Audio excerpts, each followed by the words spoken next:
আপা আপনার এখানে আমার একটু ওজন মাপতে দিবেন, আমার কাছে টাকা নাই। ভাই এটা নিয়ে আমার ব্যবসা, হ্যাঁ টাকা নাই ভাই, ফ্রি দিতে আপনি মাপতে চান, এটা দিয়ে আমি সংসারটা চালাই ভাই। বুঝতে পারছি, এখন আমার কাছে তো টাকা নাই, যদি পারেন আমার একটু ফ্রিতে ওজন মাপতে দেন না। তাহলে মাপেন। মাপমু? মাপেন। টাকা কিন্তু দিতে পারবো না। না ভাই, আমি তো বলছি যে আপনার কাছে টাকা নাই, তাহলে আপনি মাপেন। আচ্ছা আচ্ছা, তাহলে আমি ওজনটা মাপি একটু। জুতা লই উঠবো? আচ্ছা উঠেন। আচ্ছা বিসমিল্লাহ। 82 কেজি, যাক ভালো হয়েছে। তো আপা ফ্রিতে যে ওজনটা মাপতে দিলেন, আপনার কি লস হইব না? রস হই গো, আপনার কাছে তো টাকা নাই রে ভাই। তাহলে আমি জায়গা। আচ্ছা ভাই। আচ্ছা ঠিক আছে, ভালো থাকেন, আল্লাহ হাফেজ।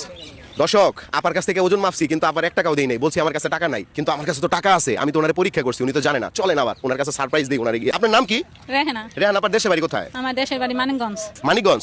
তো আপা কি এগুলা ওজন মাইপাই কি আপনার সংসার চলে? জি। টাকা নাই, আমার কাছে তো টাকা আছে, আপনি দেখবেন। এই যে দেখেন, টাকা আছে।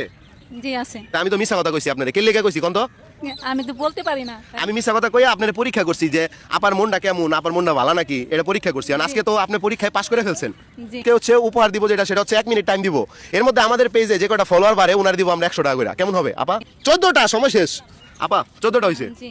তাহলে আপা পাইতাছেন 1400 টাকা। এলন আপনার 1000 টাকা ধরেন। আর কত পাইতাছেন? আচ্ছা। আর 400। এলন আর 400 বদলে আর 500 দিলাম। খুশি আছেন আপনি? জি, খুশি। আর আপা কি হাসি দিতে পারেন? আপনি একটা হাসি দিবেন ওই ক্যামেরাটার দিকে তাকায়া, যদি হাসিটা সুন্দর হয়, আমার দর্শকেরা যদি কয় হাসি সুন্দর হয়েছে, আরো 500 দিব। দেন একটা হাসি দেন আপা, দেন ওদিকে তাকা একটা হাসি দেন। দিছেন? জি। দর্শক, রেহান আপার হাসি কেমন হয়েছে কমেন্ট